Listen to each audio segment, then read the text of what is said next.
Maximum pressure until North Korea denuclearizes. Those were U.S. President Donald Trump's exact words. He told Japanese Prime Minister Shinzo Abe during their meeting in Florida. But Trump's remarks should be a relief for Abe, who some analysts say have been left sidelined after Washington's acceptance of Pyongyang's offer to talk. Well, Abe is seeking to use the trip to the U.S. to prop up his domestic popularity, which is at its lowest level due to various scandals. Has the trip been successful? Ron Rottenberg has more. Shinzo Abe, Japan's prime minister, came to Florida hoping for a win. He's leaving with a draw. On the DPRK and its nuclear weapons and missiles program, Abe got resounding assurances from U.S. President Donald Trump that Washington had its back. The two remained united, he said, in their goal to have a complete and verifiable denuclearization of the Korean peninsula. Officials in Tokyo had warned Washington and others not to be swayed by what they called the DPRK's charm offensive.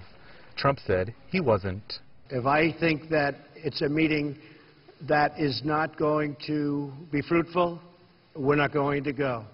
If the meeting, when I'm there, is not fruitful, I will respectfully leave the meeting. Trump also promised Abe that he would address the issue of Japanese nationals abducted by the DPRK in the 1970s and 80s, when he meets with Kim Jong-un in late May or early June.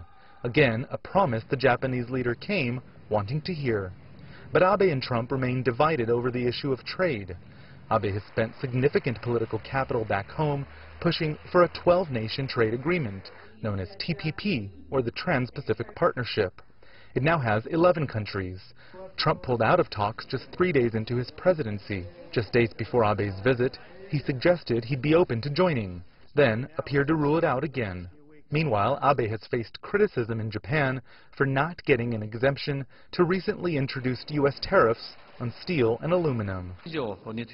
As for Section 232, Japanese steel and aluminum would not exert any negative influence on the U.S. security. Rather, it's our position that the quality of Japanese products is high.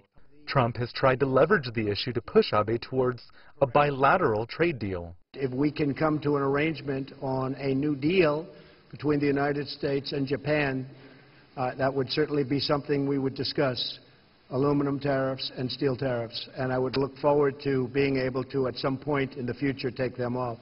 The two leaders suggested there was a way forward to improve both economies, but acknowledged that there was a distance in their positions.